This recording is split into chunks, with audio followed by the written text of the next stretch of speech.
साल 2025 में 21 जनवरी सन 2025 को एक खुशखबरी का वातावरण बनने जा रहा है और इस दिन से लेकर के 2 अप्रैल सन 2025 तक यह संजोग रहेगा। इस खुशखबरी का मुख्य सोर्स जाता है ग्रहों के सेनानायक मंगल को, जो कि तुला राशि के धन के स्वामी और साथ ही साथ यही मंगल देव सदैव के लिए आपके सप्तमेश बनते हैं, अर्थात आपके व्यापार, आपके कैरियर के मालिक बनते हैं।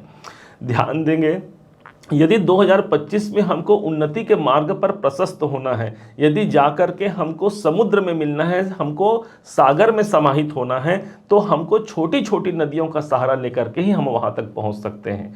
ठीक इसी प्रकार से यहाँ जो छोटे अवधि के चलने वाले ग्रह, चाहे वो सूर्य देव हो जो 1 महीने तक चलते हैं, मंगल हो जो 2-2.5 महीने तक चलते हैं, या फिर बुध हो, इनका सपोर्ट लेकर के ही हम 2025 को एक बेहतरीन साल बना सकते हैं। उसी परिप्रेक्ष्य में आज मंगल की एक भविष्यवाणी करने जा रहे हैं, जो सर्वाधिक महत्वपूर्ण अवस्था को जन्म देते हुए इस समय पर आपको प्राप्त होगा। ध्यान देंगे, पिछले अक्टूबर 2024 से यही मंगल ठीक आपके कैरियर के भाव पर नीच के चल रहे हैं। अब इनके नीच अवस्था पर होने से हमारा काम रुक रुक कर आगे बढ़ना, या फिर यूं कहें कि हमारे समस्त कार्य पर सब कुछ फोकस लगाने के बाद भी उस काम की अनुरूपता आगे न मिल पाना। ध्यान दीजिएगा, अब यही मंगल अपने नीचत्व अवस्था को छोड़ करके वक्री अवस्था में एक घर आगे जाने के बजाय वक्री अवस्था होने के कारण एक घर पीछे अर्थात नवम भाव पर इनका प्रभाव हो जाएगा। जहां पर ये जा रहे हैं वो वायु तत्व की राशि है, बुध की मिथुन राशि है, और आपके लिए ये एक त्रिकोण नवम का ये भाव होगा। देखा जाए तो ये समय एक भाग्य उन्नति के दृष्टिकोण से बेहद अनुकूल समय होगा, जहां पर भाग्य भाव पर आपके धनाधिपति मंगल मौजूद होंगे। भाग्य उन्नति यहां मिलता है, पिताजी का सपोर्ट मिलता है, उच्चाधिकारियों का आपको सपोर्ट मिलता है। जो विद्यार्थी हैं, जो शिक्षा प्राप्त कर रहे हैं, उनकी शिक्षा में उनका मन लगता है और अपनी शिक्षा को वो एक बेहतरीन प्रयास के माध्यम से सफलता के मुकाम तक पहुंच सकते हैं। इस समय पर जो कंपटीशन बने हुए हैं, उन कंपटीशन से आप मुक्ति पाते हैं, क्योंकि मंगल का दूसरा नाम होता है हमारा साहस, हमारी ऊर्जा। अर्थात आपके अंदर ही उतना ऊर्जा मौजूद होगा, उतना साहस मौजूद होगा कि आप अपने जो कॉम्पिटिटर है उसको जीत करके आप सफलता के मुकाम तक पहुंच पाते हैं। अब इस मंगल के पास कुल 3 दृष्टियां हैं। ध्यान दीजिएगा, इन तीनों दृष्टियों जहां जहां पर पड़ेगी उस स्थानों पर भी एक शुभ परिणाम मिलेगा। जैसे कि इस मंगल की पहली दृष्टि पड़ती है 1, 2, 3, 4 12वें घर पर।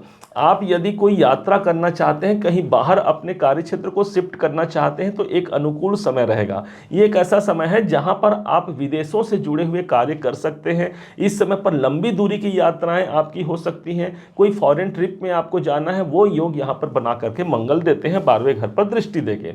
मंगल को भूमि पुत्र कहा गया है, 12वां घर हमारा इन्वेस्टमेंट का है, तो इस समय पर कोई प्रॉपर्टी पर इन्वेस्टमेंट करने के लिए भी एक पॉजिटिव समय रहेगा, जहां पर आपका कोई डील फाइनल हो सकता है। आप प्रॉपर्टी बेचना चाहते हैं या फिर खरीदना चाहते हैं, दोनों ही परिप्रेक्ष्य पे ये आपके सपोर्ट करेंगे। अब मंगल के पास जो अगली दृष्टि आती है वो है 7वीं दृष्टि। 7वीं दृष्टि से अपने कारक भाव, तीसरा घर मंगल का अपना कारक भाव होता है, और उसी भाव को ये अपनी 7वीं दृष्टि से देखेंगे। अर्थात इस समय पर आपके कॉन्फिडेंस बहुत अच्छे रहेंगे। जो काम आप करते हैं उसमें आप भरपूर ऊर्जा के संग करते हैं। इस समय पर जो आपके कॉम्पिटिटर रहते हैं उनको परास्त करके आप सफलता के मुकाम को प्राप्त करते हैं। तीसरा जो स्थान होता है वो आपके ऑनलाइन गतिविधियों में मंगल आपका सपोर्ट करता है। इस समय पर कुछ मैसेज आपको प्राप्त होते हैं, कुछ सोर्स, कुछ संकेत आपको मिलते हैं, जिसके माध्यम से कोई भाग्य उन्नति का सहारा यहां पर हमको नजर आएगा कार्य क्षेत्र में। यही नहीं, मंगल के पास जो 8वीं दृष्टि है वहां पड़ रही है 4th भाव पर। ध्यान दीजिएगा, ठीक 14 जनवरी को ऑलरेडी भगवान सूर्य नारायण तीसरे घर को छोड़ करके 4th भाव पर उपस्थित हो चुके हैं। सूर्य को हम राजा मानते हैं, तो वहीं पर मंगल देव उस राजा के सेनापति हैं। अब यहां पर मंगल की दृष्टि पड़ती है, अर्थात राजा और सेनापति का एक कॉम्बिनेशन मिल जाता है। प्रभाव के फलस्वरूप जीवन में कोई अशांतियां व्याप्त है, वहां पर हमें शांति प्राप्त होता है। जिस चीज को लेकर के हमारा मन अशांत है, चाहे अब वो पारिवारिक हमारी जिम्मेदारी हो या पारिवारिक कोई परेशानियां हैं, तो उन परेशानियों से हमको निजात देते हैं। सबसे ज्यादा संभावना है इस समय पर कोई गाड़ी, कोई घर या कोई जायदाद से जुड़े हुए कार्य आपकी यदि अधूरे पड़े हैं तो इस समय पर पूरे होने की संभावना काफी प्रबल होती है। चूंकि ये मंगल आपके द्वितीय भाव के स्वामी हैं, इसलिए द्वितीय भाव के स्वामी का भाग्य भाव पर होना धन के दृष्टिकोण से अनुकूल रहेगा। हमने काम किया, धन हमको कम प्राप्त हुआ। पहले हमारे धन का रेशियो बहुत अच्छा हुआ करता था, लेकिन कुछ समय से हमारे धन की कमी हो गई है, या फिर यूं कहें कि जितना हमने मेहनत किया उसके अनुकूल हमको धन की प्राप्ति नहीं हुई। तो यहाँ पर हमारा धनेश ही अच्छे पोजीशन पर आ रहा है, भाग्य भाव पर आ रहा है। आर्थिक परिप्रेक्ष्य से एक अनुकूल समय रहेगा जहां पर हम अर्थ प्राप्ति के लिए अपना प्रयास करते हैं और वो धन हम तक पहुंच पाता है। इसके अलावा यही मंगल आपके सप्तमेश भी होते हैं, तो जो लोग द्वितीय विवाह करना चाहते हैं उनके लिए एक अनुकूल समय हो गया। जो अपने पार्टनर की तलाश कर रहे हैं उनके लिए एक अनुकूल समय हो गया। जो अपने बिजनेस को लेकर के ये सोच रहे हैं कि पता नहीं कब ऐसा योग आएगा कि बिजनेस में कोई ग्रोथ का अवसर आएगा, तो निश्चय मानिए सप्तमाधिपति नवम भाव पर वायु तत्व की राशि पर है, अर्थात हमारा बिजनेस, हमारा व्यापार भी आगे बढ़ाने के लिए यही मंगल आपके संग संग चलने वाले एक ग्रह बनते हैं। सप्तम भाव आपके मित्रों का है, मित्रों के माध्यम से इस समय पर भाग्योन्नति का आपको सोर्स भी मिलता है। जहां पर यह मंगल विद्यमान है वो नवम भाव है, धर्म का स्थान है। ईश्वर की कृपा से धार्मिक यात्राओं के माध्यम से आपके भाग्य की जागृति और धर्म के प्रति आपकी निष्ठा बढ़ती है। फलस्वरूप एक ही परिणाम सबसे ज्यादा निकल के आएगा, आपका करियर और आपके धन से जुड़े हुए मामले इस समय पर सबसे ज्यादा महत्वपूर्ण स्थिति पर रहेंगे। आप अपने काम पर लग जाइए। साहस का दूसरा नाम मंगल आपके संग संग इस समय पर चलायमान रहेंगे। अब आते हैं उपाय, कौन सा उपाय कर सकते हैं। ध्यान दीजिएगा, मंगल को माना गया है लाल रंग। लाल रंग का एक झंडा बनवा लीजिए, त्रिकोण झंडा होना चाहिए।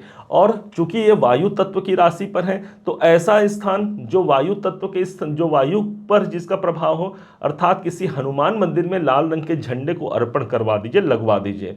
वहाँ वो जो झंडा हिलता है अर्थात वहाँ से वायु की प्राप्ति हुई। जो कॉम्बिनेशन इस कुंडली में बना हुआ है अर्थात इस गोचर के समय बना हुआ है वही कॉम्बिनेशन हमने कर दिया, अर्थात ये हमारे भाग्योन्नति के लिए हनुमान जी का साथ मिल गया, हनुमान जी की कृपा मिल गई और मंगल जैसे पराक्रमी ग्रह का हमको भरपूर सपोर्ट इसी समय पर निकाल करके एक बड़े लक्ष्य, एक बड़े मुकाम तक हमको पहुंचा जाता है।